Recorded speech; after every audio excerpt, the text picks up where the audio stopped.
So, hello, you're listening to Occupy Radio London. We're going to do an interview with a couple of people about an action that they are going to orchestrate and do, and it should be really cool. So, we're going to speak to Andy Green from Disabled People Against Cuts, really active and well-known person in many circles, and I'll let him talk about himself. So, welcome, Andy.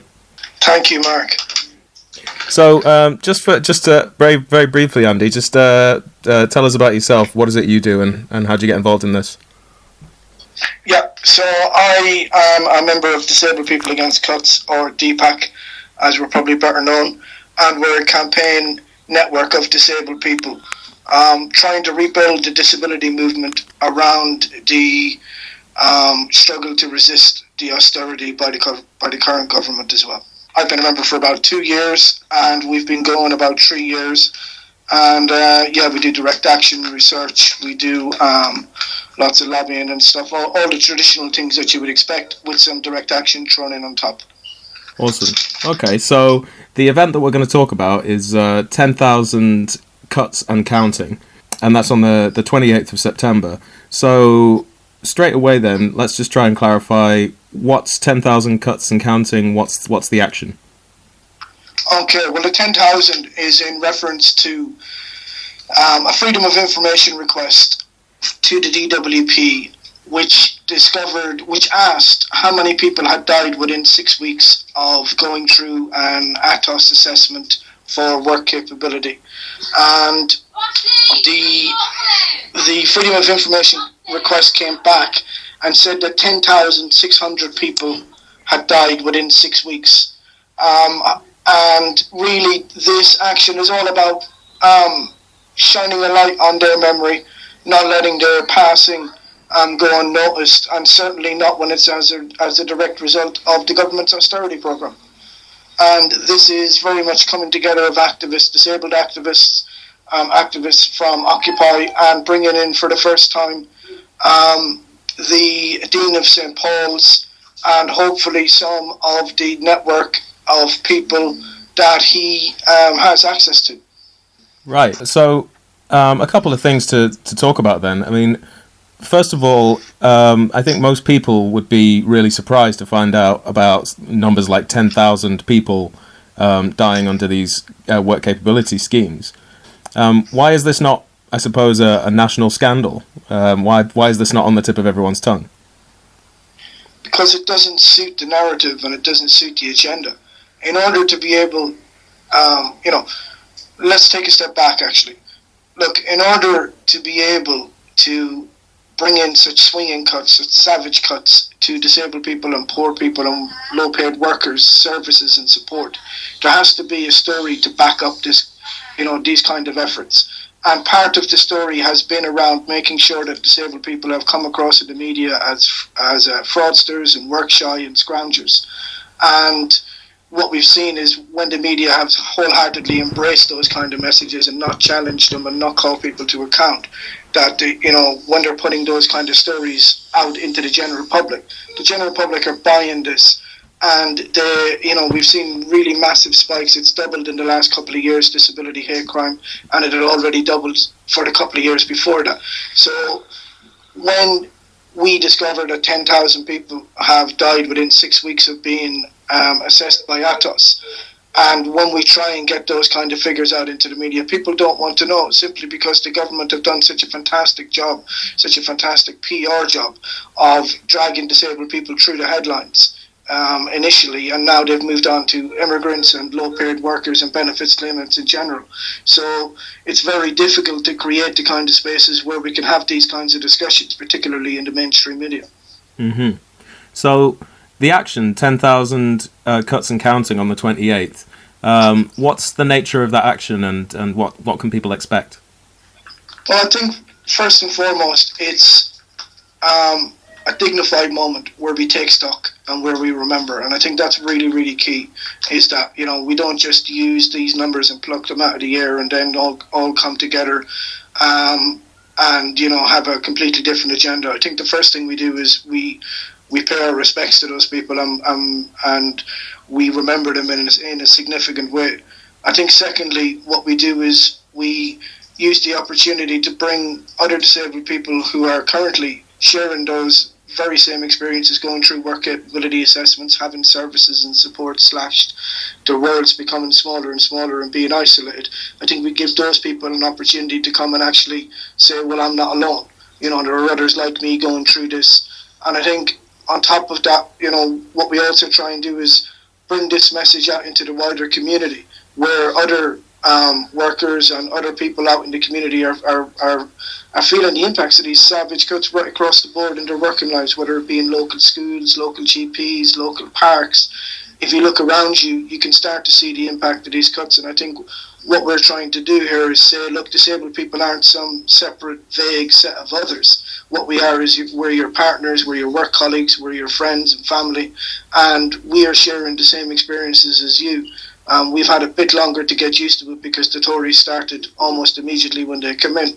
However, what we do know is that the Tories don't leave anybody alone for long. And while they've started on disabled people, as I've said already, they've now started broadening their attacks out onto benefits claimants, low-paid workers and immigrants. So it's bringing those communities of people who are sharing exactly the same experiences, who are having just as bad a time of it, and giving those people an opportunity to come together and say, what are we going to do about making sure that this isn't happening on our watch, and making sure that we're doing something to resist. And you were saying about the story that's been put out in the mainstream media to pave the way for some of these cuts that are so harmful. The issue of 10,000 people dying, I mean, that's real tragedy in real people's lives. And I'm wondering, how did you approach dealing with an issue like that's so sensitive, that is, that could be potentially so distressing for people, and such a scandal. And also you've managed to collaborate with many groups and also institutional figures like the Dean of St. Paul's. I mean, was that easy, or how did that come about? I mean, I think internally it hasn't been an easy discussion about who you bring on board and who you want to line up with alongside when you're campaigning and trying to bring these issues into public consciousness. So, that's never been easy. But what we have seen in recent times is, the various arms of the church have at least woken up and certainly started to enter the arena of debate, if nothing else. Now, on some of those issues, they've been, there's been some blowback, but, the underlying core issue is here that, institutional figures like the Dean of St. Paul's are key to carrying this message into places that we wouldn't normally have that kind of reach, into places that normally aren't interested in a load of activists, whether they be disabled or not, trying to talk about austerity and trying to talk about the impact of welfare cuts, when actually both welfare and austerity are headlines in a newspaper and not a huge part of their daily lives. So it's really, really key that we take that message out beyond the converted, who we have lots of contact with, and take it out into communities that are, as I said, going through the same things that we are in a lot of cases, but in many cases, people who just don't understand the devastating impact on people's lives. And the Dean and the institutions like the church give us an opportunity to reach those kinds of groups who we wouldn't normally have their ear for very long. All right, that's great. Well, Andy Green, thanks so much, and good luck with the action. Thank you. Okay, so now we're going to talk to another person who's organising this action, and that's Alison Playford. Hello, Alison. Hey, how you doing? Not so bad. We've just been speaking to Andy Green about 10,000 Cuts and Counting on the 28th, and we talked about a number of issues. Just first off, how did you get involved in it? Starting at Occupy, occupying the cathedral space outside St. Paul's Cathedral in 2011, 2012, and then from that there was a relationship developed with the cathedral that was problematic at many points, which resulted eventually in a lock-on action that myself and some other Occupy women did in the cathedral to protest about the cathedral's complicity with the City of London in having the Occupy camp evicted, and from that lock-on, there then was negotiations with the new dean of the cathedral. The previous dean had resigned over Occupy. So following the lock-on action, we had meetings that happened in a useful way, and that was quite a new thing because the meetings that had happened previously with the cathedral had very much not been useful. And because there was a disability activist involved in the lock-on, we came to talk about issues facing disabled people in the country, and out of those conversations it became clear that we were all concerned about what we've been calling the war on the disabled in the UK. The austerity measures have been disabled people have been affected by austerity measures in a way that is very, very specific, and have been expected to pay for the banking crisis in a way that perhaps other members of the community, even though they've been affected, haven't been quite so immediately and devastatingly affected as the disabled community. So this idea of an action around welfare cuts aimed at the disabled came, and particularly the issue of Atos and the work capability assessment, which for me is a blight on the conscience of this country and a disgusting stain on the moral conscience of the country, and something that we desperately need to do something about, and something that's very urgent because people are dying on a daily and weekly basis while they're going through the work capability assessment, and it's something that as a country I feel that we shouldn't tolerate. And I've had 2 members of my family go through that process, and so we created an action to address that, and it's quite an interesting action because the Dean of St Paul's is involved in a very prominent way, and the MP Michael Meacher, who's campaigned on Atos, is also involved very closely in the action. So it's quite an interesting thing that an action that's been instigated by Occupy activists has this sort of very, very broad coalition. So talk about the action specifically then, the 28th at Westminster, I think, but talk about Square. Right, so talk about what's going to actually happen on the day. So people will gather for 12 o'clock. So if people would like to come to the action, the ceremony, it's going to be a ceremony, and the ceremony is actually going to start at 12 o'clock. So perhaps people might want to gather on Parliament Square from around 11:30. And then the Dean of St Paul's is going to lead what we're calling a ceremony of remembrance and solidarity for people that have suffered and died during the process of the Atos work capability assessment. So the Dean of St Paul's is going to lead this ceremony, and it's all faiths ceremony for all faiths and none. So you don't have to be religious to come to the ceremony, and also you don't have to be disabled or to have a disabled family member to come to this ceremony. It's designed for the wider community at large to stand in solidarity with the disabled community who will be leading the action. This issue, I think in many ways it's not hard for people to buy into. It's not hard for people to say disabled people should not be paying for the banking crisis. So we found that quite a lot of people have come forward and wish to be involved in the ceremony. So we're going to have a very beautiful choir who are going to sing for us, and we're going to have performers, artists, and actors from Disability Arts Online, an amazing group called Disability Arts Online, who will be speaking, who will be doing spoken word poetry, and they'll be acting out scenes that people who've suffered through the work capability assessment process have written. These scenes are called the Atos stories, so they'll be acting out the Atos stories to show what it's actually like to go through the work capability assessment if you're in a very vulnerable situation. And there'll be a large carpet of flowers across Parliament Square, so that hopefully that will look very beautiful. And also there'll be people who have been affected very directly. So obviously some things are quite difficult to say exactly what's going to happen. Some of the things are very, very sensitive, but there'll be people that have been affected very, very directly by the grieving process around the Atos work capability assessment, who are coming to give testimony. There'll be political speakers, various political speakers, MPs, grassroots organisers, coming to talk about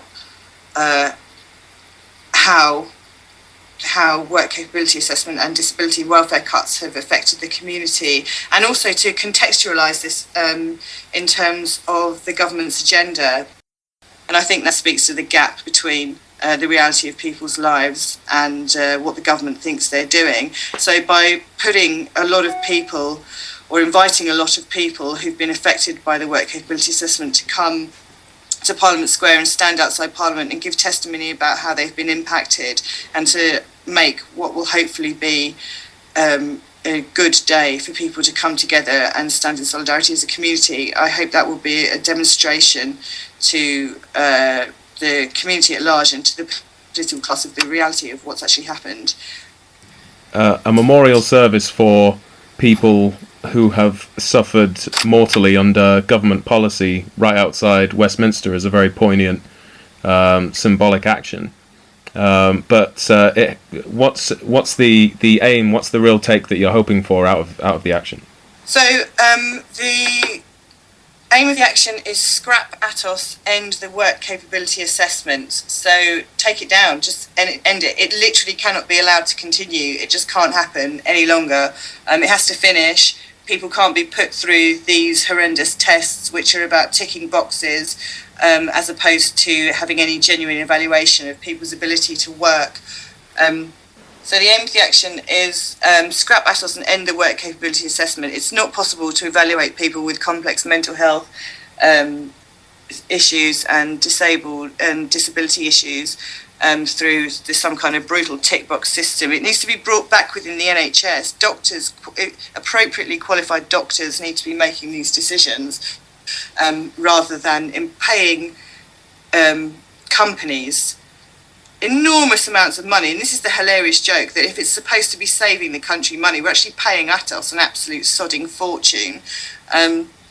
So instead of paying these awful companies enormous amounts of money just to kick people off benefits without any regard for their safety or well-being, we need to have assessments for disability benefits brought back within the NHS so that disabled people and the medical professionals that are involved with them can make reasonable choices about what they're able to do.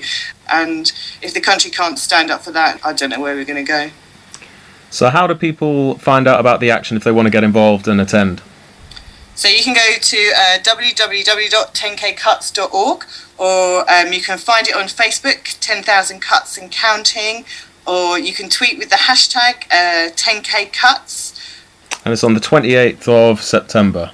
Is that right? It's on the 28th of September, 12 o'clock in Parliament Square. Arrive about 11:30 for a 12 o'clock start. Please, everybody, come down. It's going to be a really, really interesting day. It's going to be a really, hopefully, beautiful and moving day. And people should express solidarity for the disabled community and the wider community at large. And it's time for the country to put its foot down and say this cannot continue. All right, Alison Playford, thank you very much.